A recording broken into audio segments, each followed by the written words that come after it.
Well, good morning, everybody. Welcome to Tea Talk Tuesday. I've gone to the coffee side today, however, I will say. Good morning, Dottie and Carrie. Cheers. Excuse me. Yeah, choking on my coffee. See, I should have had tea. Good morning. Shine on, sun. It actually is a pretty day. And I was thinking I should probably start to set up outside on the balcony. Although I'll be fighting with the garbage cans just like I am when I'm in the other room here. So, it's what it is. Good morning, Liv, and peace be with you as well. I thought you got a haircut, but it's all, it's just pulled back. It's just, tis the season. It is hot. It's really not hot outside, but I just cannot, Troy actually has lost a lot of weight. So he's super skinny. And so he's always cold. I have not lost a lot of weight and I'm always roasting. So we're in this so I put on a light sweatshirt and some shorts and make do, right? But yeah, no, I've been pulling my hair back a lot lately. Just don't want to take time to style it. Kind of like at the beginning. How many of you, I'm super interested with this. When the pandemic first started and you just couldn't leave your house, how many of you actually took time to fix your hair, maybe put on some makeup, make your bed? Were you one of those people that was like, life stays the same, life goes on, even if I'm not leaving this house, my routines are the same? I'm just wondering about that. Good morning. Cheers. Good morning, Gina. Anne, good to see you. Yeah, I wasn't putting on any makeup. I look at our original coffee conversations and it was like I would just roll out of bed and jump on. Morning, still in my jammies. It's still whatever, because it was just supposed to be this short little thing that we did for a month or two while this whole pandemic thing passed us by. My goodness, that certainly did not happen, right? So yeah, it's an interesting road, interesting journey. Oh, the lawn care people are here. So we're at this little bit of a war here in our apartment complex because the rents are going up, which is, I guess, standard operating procedure across the country as everything gets more expensive. Inflation affects rent and so on and so forth. But we are still a construction zone, right? So for some of the people who moved in when the first apartments became available, it has been a construction zone for almost 2 years. The pool is not really progressing. They're talking about maybe July, and the landscaping is atrocious. And they said, well, when the construction's done, it'll be landscaped so beautifully. But those of us who've been here for, a year, we're wondering why they can't landscape our side. But it's causing a bit of an uproar. So it's like, how do you handle it? So what I've been finding, and this ties in with my topic for today, now that it's beautiful weather, people are going outside and they're, walking their dogs, and you're encountering a lot more people. I didn't encounter a lot of people on my winter hikes. I have to be honest. It was like Riggs and I had the whole place to ourselves, and especially the back area. We have a loop where we can walk the dogs that go by the Hilbert College baseball diamonds. So we never encountered anybody, so it was fine. Well, now we're stopping. A lot of people are stopping and chatting. And the hot topic of conversation is the construction zone, the lack of the pool, the fact that management keeps changing because, they keep getting stressed out and overworked and so on and so forth. And so there are a couple of people here, some really nice neighbors that I would like to get to know, except every single time we meet, it is constant, like complain, negative. And so I thought to myself, well, I agree with a lot of what they're frustrated with, but I have a choice. I want them to know me as the missionary that I am, right? So I am trying to be more conscious and more careful with the things that I say and how I engage in the conversation and all of that. So as much as I want to agree with them, as much as I want to jump in on the bandwagon, sometimes we just need to hold our tongue, right? And sometimes we need to find the positives. And so I feel like that is my place here. It's like finding the blessing in all of it. The fact that we were able to find this place, the fact that it is so nice. And, the fact that we have the space over there and the potential of what it will be. Right. And so I feel like that's kind of my job. And then, they will see if I continue to try to bring the community together. We're hosting a breakfast in a couple of weeks, just constantly offering things, opportunities, things for people to come to, being a positive light. Like that's just one of the ways, right, to show that there can be another way of doing this, right? Let me see. Gina has been wearing braids in your hair. Yeah, I love braids, and my daughter does my hair so cute when she's home, but it's few and far between, but she does great braids. Libby always made her bed. That is a must in my world, but you don't wear makeup daily, so no makeup. Okay. No, like work clothes, just crazy comfy clothes. I feel like that's BT memo anyway. Comfy clothes, right?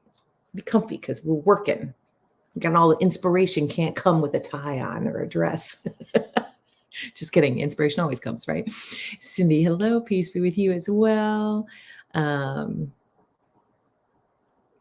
That you heard open the door and walk by? No, that was Troy. He's got to be somewhere too. But he comes out of the shower and the dog starts moving and garbage guys start coming. And yeah, it's a morning. So cheers. It's a morning. So thank you so much, everybody, for being on. Today, we are going to talk about actions, right? And how we are living our lives. And I had this, like, how we hear people say that, you should practice what you preach, right? And there's one pastor that I've worked with at, I was like 2 churches ago that I was music minister for.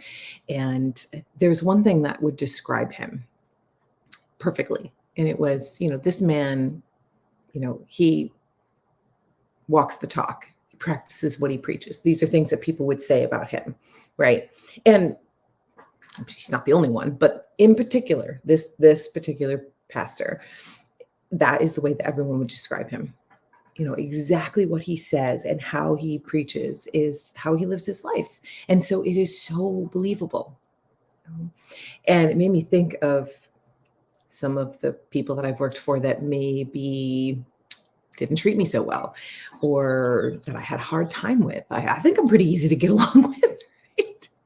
But to have somebody who just did not seem to, they'd say one thing on Sunday from the pulpit and I'd get another thing at work all week long, and that's humanness, friends. It's not me passing judgment. That is humanness. However, this particular pastor, that everyone was like, man, he walks the talk, man, he practices what he preaches, and beautiful, awesome man of service, and someone that when you talk to young people about vocation, they see it in him, in the way that he shows up for the community, the way that he serves, the way that he interacts with you both on Sunday and during the week, you know what I mean? And so I think that's really, really important and really valuable. And something that, of course, I always strive for, right? We all do.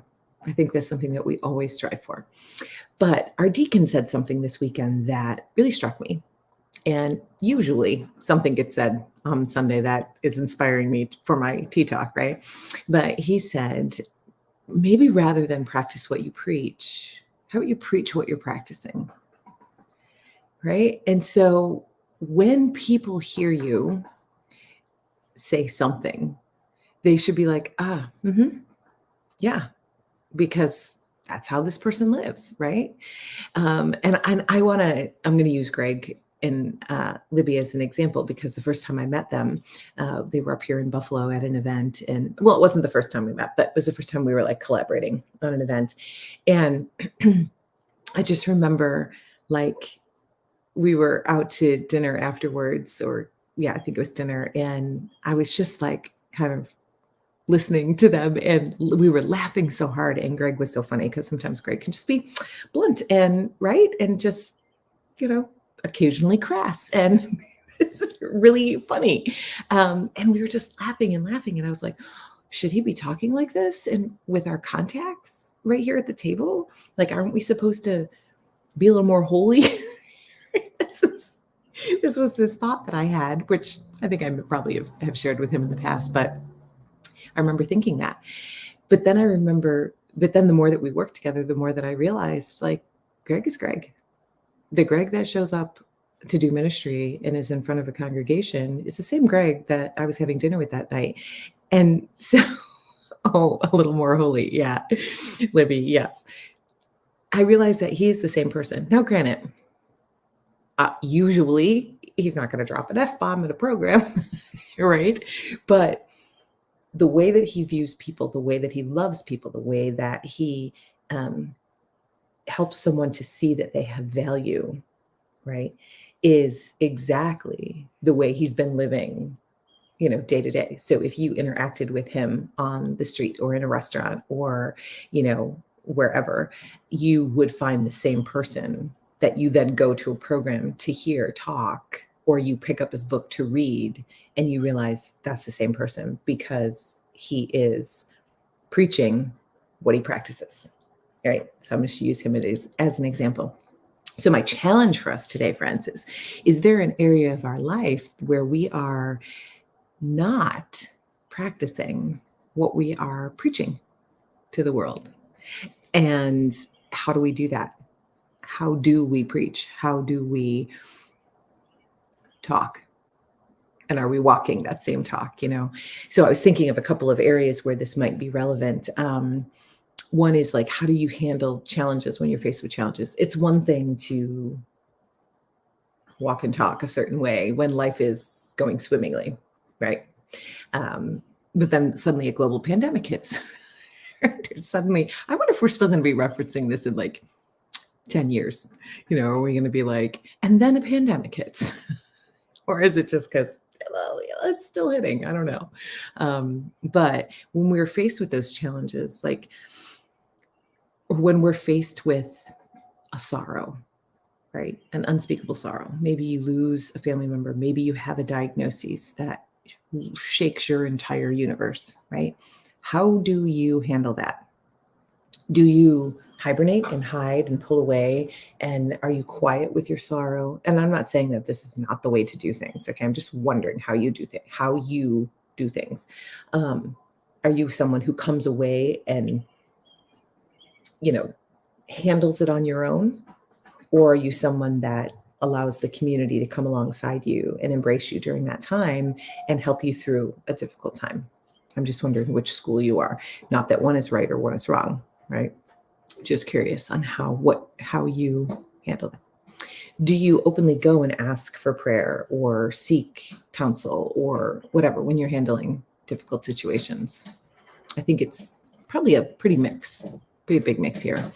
I tend to go quiet, right? When I'm struggling, I tend to go quiet. When there's trauma in my life, when there's sickness, when there's whatever, you'll be like, where's Carrie? I haven't seen Carrie in a while. So no, that's just what I do. When you're hurt by somebody that you thought was your friend, okay, I think that's happened to all of us. So if there's somebody that you've been hurt by, or you have a friend, I don't know if you can hear my husband asking Alexa for the temperature. I could have looked on my phone for him. It's going to be a high of 55 degrees today, friends. Did you hear that? Okay, so when your trust is broken, when you are hurt by somebody, like, do you love them anyway? Do you go to them? Do you point it out, but then offer forgiveness?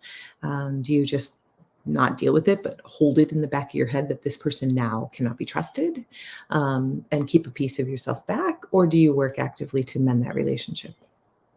Just curious, right?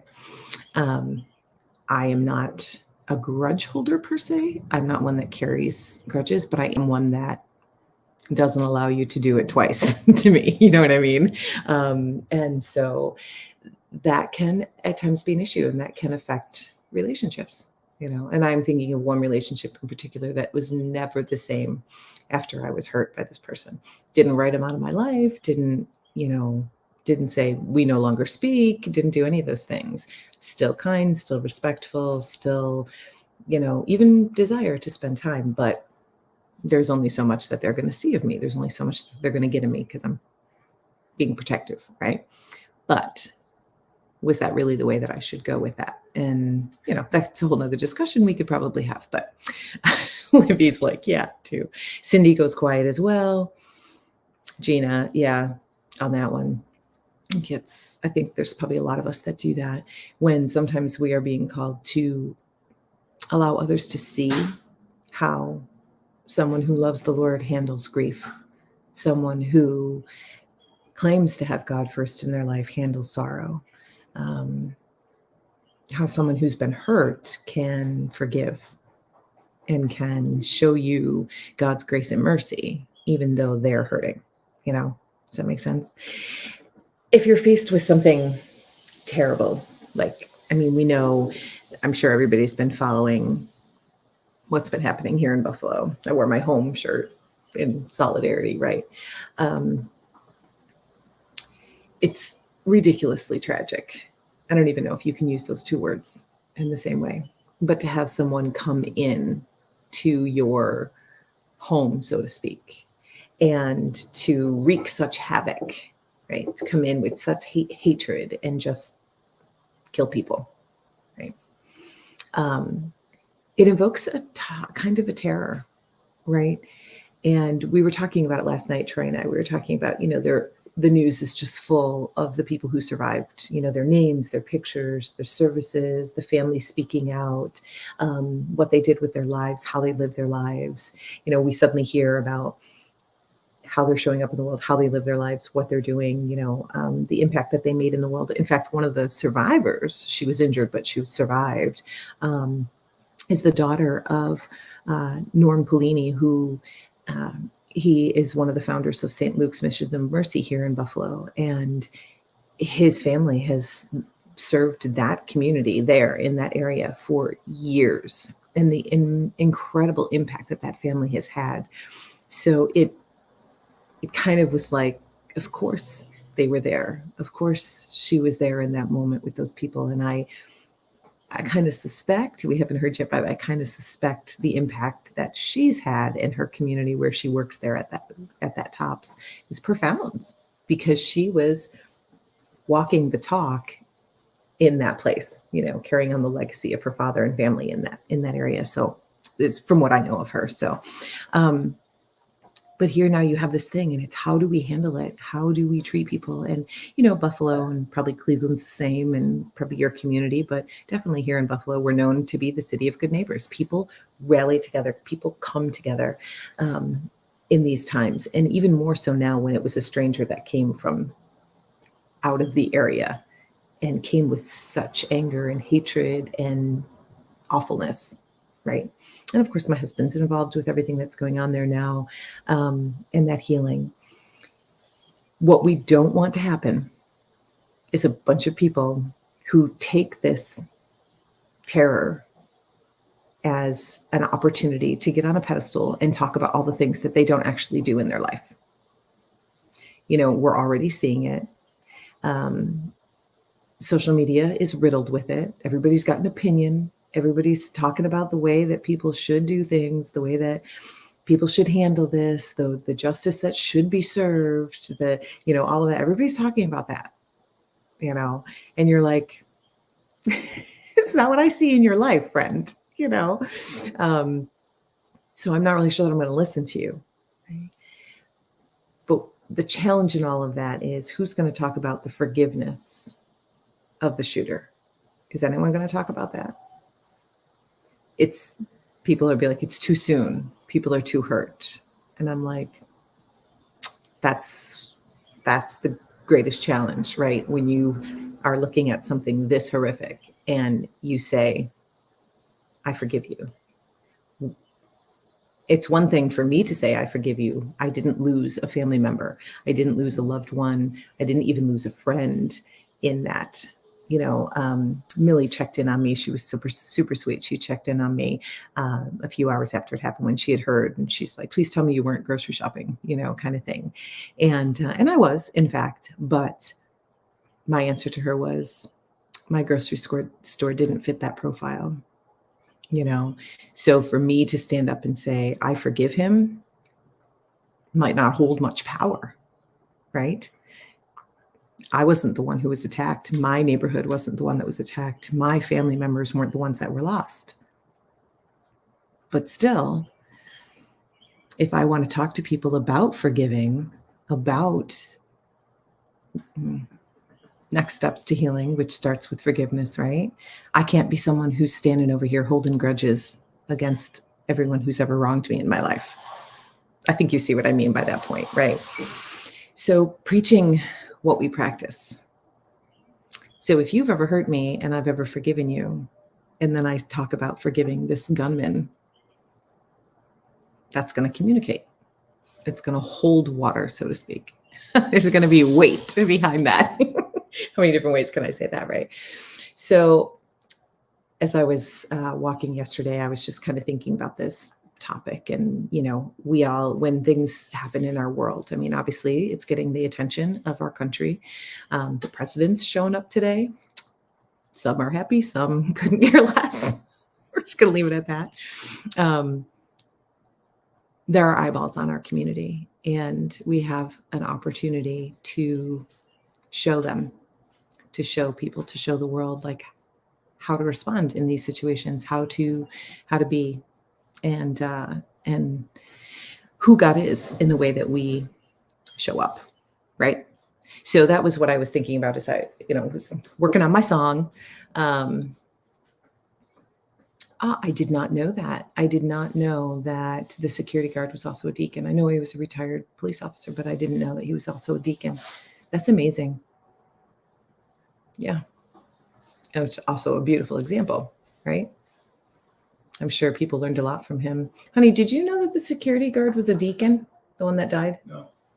Yeah, Troy didn't know that either. So anyway, I wanted to share as we think about that. If our challenge, obviously, today is to think about any areas in our life where we're saying one thing but doing something else, right? And we either need to stop saying it or we need to change what we're doing. So if I want you to, while I've shared this song with you, I want you to be thinking about if there's an area in your life that needs that kind of transformation, right? Thanks for being on. Oh, Libby says, thanks for being on Coffee and Conversation today. You bet, anytime. Anytime? Did you hear that? You guys all heard that. He said anytime. Yeah, there might be some guest appearances. Oh, goodness. Oh, you did hear that? That's what the story said. Okay. So yeah, amazing, right? Yeah. So thinking about our areas in our own lives that we need to bring together. Libby says you can host one. Let me sleep in next week. Actually, next Tuesday, I think, is his surgery date. So this is your warning that I'm going to need someone to take Coffee and Conversation next week for me. All right. So thinking about the challenge. The area in our life that we need to bring in alignment with the way that we speak. Yeah. Show me who Jesus is by the way you love me. Show me the God you serve when you forgive me. Show me the Holy Spirit power and the way you live your life. Show me and I'll believe.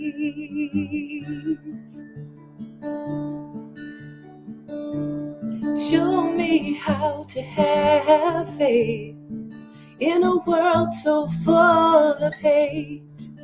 Show me how to be brave in the face of fear. Show me our great big God walks beside me every step. Show me and I'll believe. Show me and I'll believe. And I think this idea of showing others, it's not like Thomas and the doubter, right? It's not like Thomas is saying, I'm not going to believe till you show me. This is someone who, the person that we are showing is the person who wasn't even thinking about God, right? Wasn't even wondering until you showed up. And they saw something in you, in the way that you lived your life, in your actions, speaking so much louder than words, that made them go, what makes them different? Who are they, right? And now we know by the way that you live your life, your actions, who God is, right? Show me who Jesus is by the way you love me. Show me and I'll believe. Amen and amen. Well, thank you so much, everybody. And clearly, Troy and I are going to have to get our schedules together because he's like creeping in drawers and walking around here while I'm coffee and conversating. I think that's a word, conversating, right? I'm pretty sure. But anyway, so continued prayers, friends. Thank you so much for all of you who have been praying for Troy. And we really appreciate that. And just continue to think of us next week. And goodbye, husband. Have a good day. Keep me posted. And I'm going to use that as an opportunity to say goodbye to all of you. Thank you again for being here. Invite your friend tomorrow to hang out with Millie here. And we'll see you guys soon. Take care.